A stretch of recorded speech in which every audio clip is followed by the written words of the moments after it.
Hey guys, welcome to Cook with Nancy. Today I want to show you guys how to make apple and pear crumble.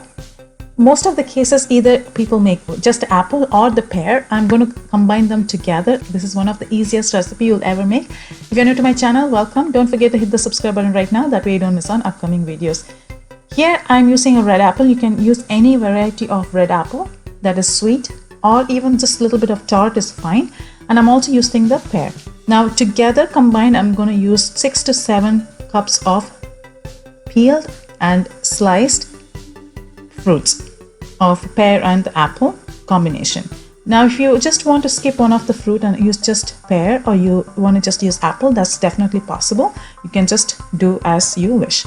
Now I'm going to just slice all of them and transfer into a baking tray. Here I'm using a 11 by 9. You can use any size of a tray that baking tray that you have. First, add juice of half a lemon. Here I'm using 1 cup of maple syrup, or if you can use 1 cup of sugar. Now I'm going to go ahead and add that, and I'm also going to add vanilla extract, 1 teaspoon vanilla extract, and just go ahead and combine them together. Now once you combine them, all fruits are well coated.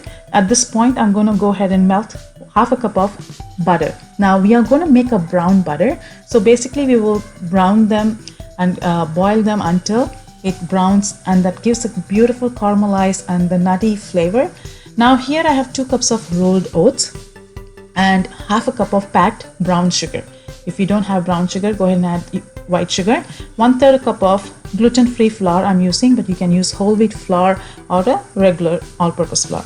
1 teaspoon pumpkin spice or a cinnamon powder. 1 teaspoon salt, or you can reduce the salt for sure. Half a cup of brown butter that we just prepared earlier. It smells beautiful.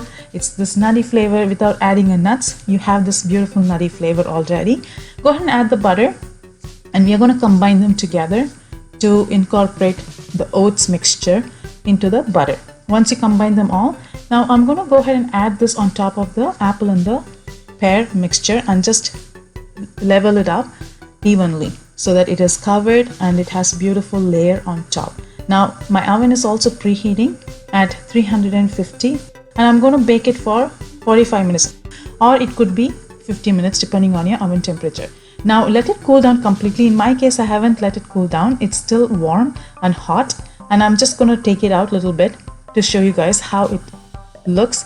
So the liquid is not settled yet. So once you let it cool down completely, the liquid will settle down, and you can just serve them warm, serve them cold. It's totally fine. And this beautiful crispy oats on top, it's delicious. I hope you enjoy watching. If you have any questions, let me know. I will see you soon in my next video. Till then, take care guys. Bye.